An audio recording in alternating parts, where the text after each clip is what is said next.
Disclaimer: this video is a joke on American politics and mostly satire.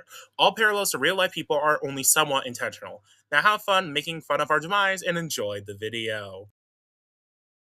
Has the government ever looked so god fucking awful that you think a random person off the street could run it better? Well, let's just say the people of Kotera thought that, as last election, people decided to literally vote for, and I quote, any person who passed AP government and isn't a crusty old white man. And it somehow ended up being the majority at 68%. Couldn't that at least been a funnier number? The last time people agreed on a thing like this was when all the racist white people wanted to vote the natives off their land. It was part of this massive protesting against the government for making increasingly fucking stupid decisions and all of our leaders being geriatric pedophiles. Great, right? Honestly, I'm surprised that there wasn't a full rigging of the system where they just shot all the protesters. I mean, like they're going to go through with it. When was the last time the government did what actually the people wanted? Honestly, though, I don't really care much about that protest. I've been planning to read the country for the past month anyway, so why should I care about what's going on here? As I finish packing up my stuff, my phone rings from my best friend Rosaline, and I know it's something bad. That bitch only texts me when she needs me to hear something. Let's just hope I don't have to hide another body from the cops and give her a fake alibi again. Friends sometimes. Hey girl, just want to say congrats on becoming the fucking president. I mean, the first black female president in the country's history. The internet's going crazy in both ways. We gotta get some coffee soon. Maybe one of your bodyguards is hot so you can finally pull a man. Why would he say no? You're the fucking president now. As that rings straight into my ear canal, I sit here thinking, how the flying fuck was I picked? I mean, I'm a college dropout who works in a call center in the middle of bumfuck nowhere, who mostly stays offline. The only notable thing I've done in my life was getting third place in a speech contest at my high school, and there was only 4 people doing it. Sure, back in high school, I was trying to be studious, but the only thing I got out of that was a party college so I could do some good party drugs, but didn't work out. Turns out you actually need to have decent grades in order to keep the scholarship money, and I was not taking out loans. I ask her the same question, and she quickly responds to me. Well, they did a live drawing on national TV, and you were selected. Just check Insta, you're bound to see it there. You'll know I'm not lying. I open up the computer, honestly believing this bitch is pranking me, but nope, my name and face is right there. Shirley Blackberry. I'm gonna fucking kill myself. Are you goddamn kidding me? I just got a new job across the world. Now I have to stay here. Ugh. Well, hey, at least you're going to be living it up for the next 2 years. Nice cars, nice houses, and enjoying the perks of everyday life. Well, not everyday life, but I mean, a rich person's everyday life is way better than normal person's. Am I right?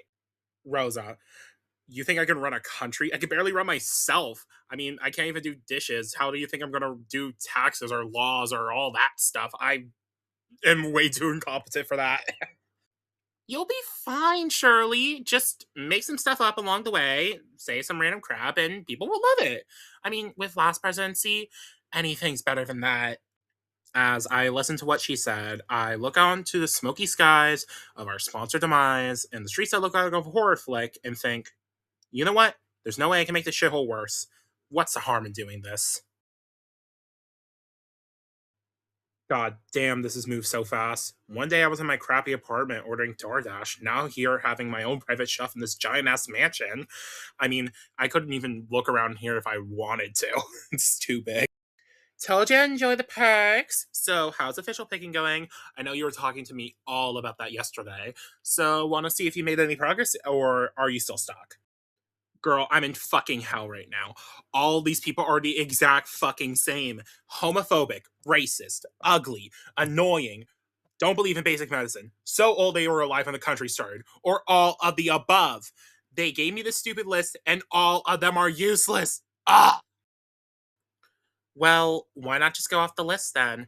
And, go with some other random people like yourself. That doesn't sound like a bad idea. Rosa, you don't get it. I'm on the verge of being canceled by losers online for looking unprofessional and not deserving to be here. I don't want you or my loved ones getting canceled or doxxed online because of a random lowlife. I'm just going to make a poll online to make sure no one gets mad and see who people actually want. That should work. Shirley, it's the real world. Someone's going to be mad. Come on. What happened to the girl who didn't give two shits about what the others thought of her? The one who wanted to see Kotera burn? Why not just set it all ablaze? You know how you wanted to when Calibri got elected? Huh. Let it all burn. That gives me an idea. If I just try to get out of office as fast as possible by being an absolute horrible president, then I gotta leave this hellhole faster and get to the dream country I've been wanting. Thanks, Rosa, for the idea. I'll call you back in a sec. Shirley, there might be a misunderstanding here. That's not what I meant. What I meant was you actually trying and just firing up everything else by just being. I quickly hang up on Rosa as I now have a new plan to get kicked out of office. I'm just going to pick all the people with the worst credentials for each member of the board, but not completely stupid so they don't get vetoed. Some people with criminal records in justice, some poor people in engineering, some sickly old Asian woman in health, a random WWE wrestler, a random fry cook, some random people, just completely random number generated, absolutely horrible choices for each category. They should do so bad at their jobs. And people don't want incompetent people running the show because that's what got Calibri in trouble in the first place. So, what's going to happen when I put just random people? I'm going to get in trouble and they are going to try to kick me out. It's perfect. I'm going to be so out of here by next week. Let's go. I can finally not deal with this anymore. After finishing that job, I hop into my bed and start looking at the ceiling thinking, why was I picked really? Like, I know how, but why when they picked my name, those guys had no shock on their face in the video? Not even a little bit. God, there goes me overthinking again. I just need to get ready for being sworn in tomorrow. I know it's going to be a busy day. Even if I don't want to deal with it, there's no not facing the music. Getting ready for the ceremony was honestly the easy part. I had more clothes than I could ever wish for, staff breathing down my neck that would do my every wish that I needed for them, and pretty much any possibility that I wanted for a look. But I didn't really care about all that. I was kind of looking at the speech, but then again, why should I care? I'm going to just be out here as fast as I can, so I shouldn't care, right?